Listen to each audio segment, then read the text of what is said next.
Well, hello to your family. I'm R.L Moore. Our study continues on the ABCs that some Christians struggle with. Today, the letter is I. And I want to talk about individuality. You are a individual. That means you're separate, made in the image of God. And when God made you, He made you quite unique.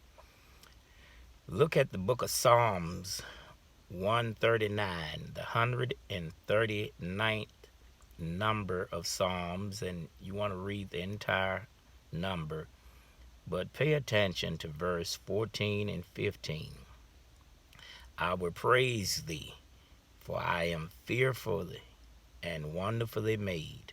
Marvelous are thy works, and that thy soul know it right well. My substance was not hid from thee when I was made in the secret, and curiosity wrought with put in my lower parts of the earth. He says it very clearly, I am fearfully and wonderfully made. Now, I lay my foundation by asking the question, what if you were asked to build a Homo sapien? What if someone asked you to construct a human being? What if somebody asked you to make a human? Well, if you were going to make a human that weighed 200 pounds, you would need 2-gallon jugs of water. You would need enough carbon to make 900 lead pencils. You would need to go get 34 bars of soap and melt them down to get the fat. You would need to go get 2,200 matches to get the phosphorus. You would need 11 penny nails to give them the iron. You would need to give them enough magnesium to make a dose of salt. You would need to get enough lye to whitewash a chicken coop. You would need to have enough sugar to fill a sugar dish. And you would need to have enough sulfuric acid to get the fleas off of a dog. Ladies and gentlemen, we are fearfully and wonderfully made. We have 32 teeth, and there are 52 bones that the world see. You have 10 fingernails and 10 toenails. 10 and 10 is 20, and the 32 teeth make it 52.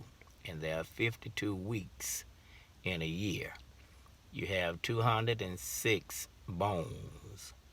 You have 39 bones in each foot, and there are 39 books in the Old Testament. You have 27 bones in your hand, and there are 27 books in the New Testament. And we could go on and on about the analogy of man, but don't nobody know you like God know you. Take it from the old Christian cowboy. God know you better than you know yourself.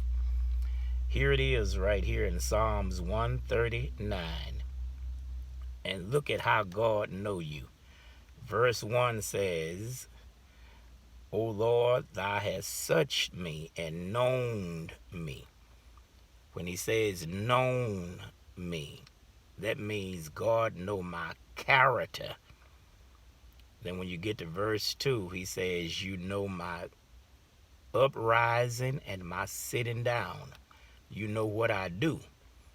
That means God know my conduct. Verse 2 also says, you know my thoughts. God know what you're thinking. And then verse 4 says, you even know what come out of my tongue. He knows your conversation. Look at that. God knows my character, my conduct, my contemplation, and my conversation. My character, conduct, contemplation, and conversation. Not only that, uh, you are always with me. Wherever I go, God is always with me. I can't go anywhere, and God is not there. I hear people saying when they pray, God, go here and go there. You don't have to send God anywhere. He's everywhere at the same time. And when you get to verse 5, it says, you are behind me and you are before me.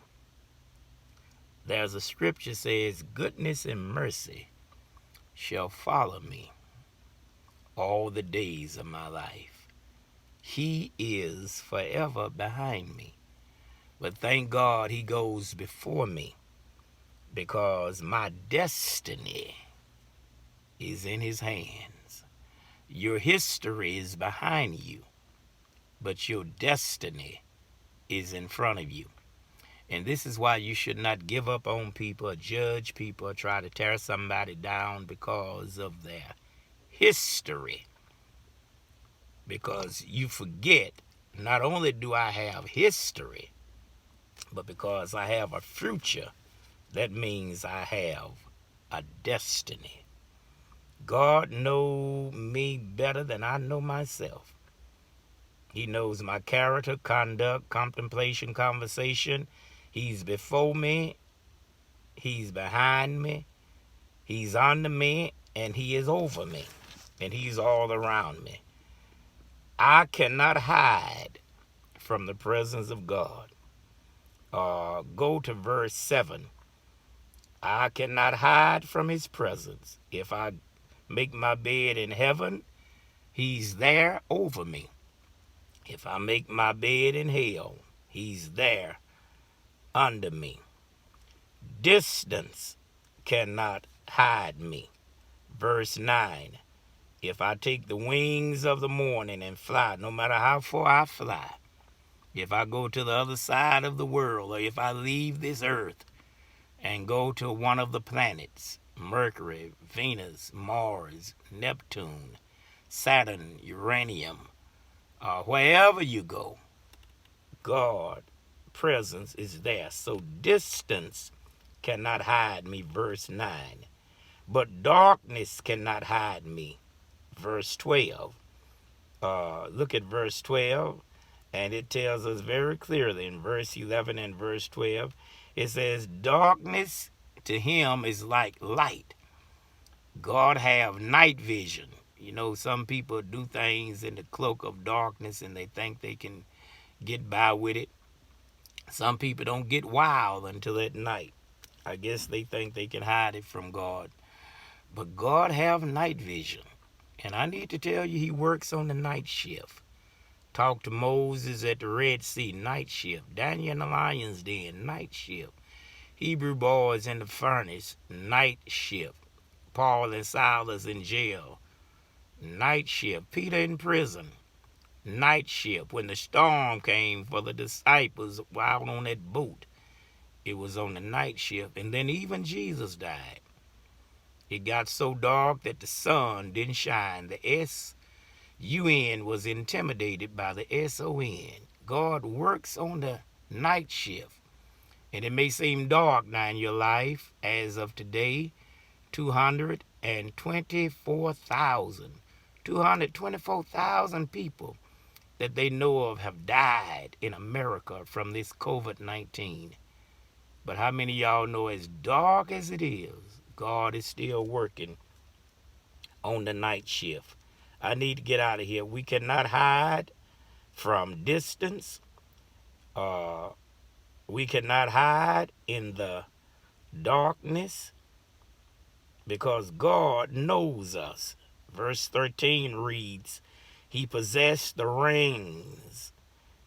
The reins are what you use on a horse, an ox, a mule. You use a rein to control them, to go left and right. It says, God has been in control of my life from my mother's womb. He have had the rings. That's verse 13. And then he says, to show you how awesome I am fearfully and wonderfully made. Verse 16 says, I'm designed by the divine. God made me, and he made me just the way he wanted me to be. I conclude by saying this. I found out that the owner is the only one that can put the value on his or her creation. You have no right to go and tell Ford, this car is too much. The company Ford would tell you, we made this car, so therefore we put the value on this Ford vehicle. You cannot go to GMC and say, hey, your car, your truck is too much. The company GMC would tell you, hey, we designed this, we made this. It is up to us to put the value on it. A Maytag, a Kenmore, a Quasar, a RCA, a Sony, whatever you buy, the company, Gucci, whatever you buy, a Coors purse, a Coach purse, whatever you buy, that company. I have on my Stetson hat. I have a collection of Stetson cowboy hats. I guess you all see that now. I love my cowboy hats. Stetson have the authority to put the price on their product. Whoever make you have the ability and have the rights to put the value on you, and nobody else can devalue. So with that being said, if Ford have the right to put the price on their creation, and GMC, if Burrick, if Stetson, if Coach, if Gucci have the right to put the price on their creation, I want to ask you now, who made you?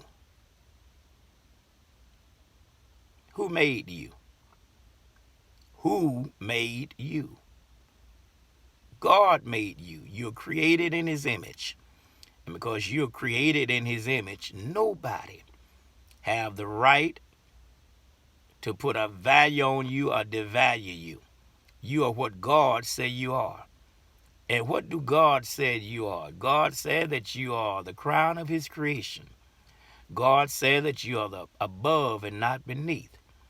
God says you are the head and not the tail. God says you are to be the lender, not the borrower.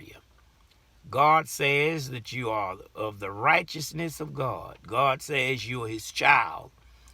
God says you are heir and a joint heir with Jesus Christ. So don't be walking around here moping with your head down, feeling inferior. You ain't got to feel superior to nobody. You are no better than anyone else, and you are no lesser than anyone else. So you be encouraged today and celebrate your individuality. God made you.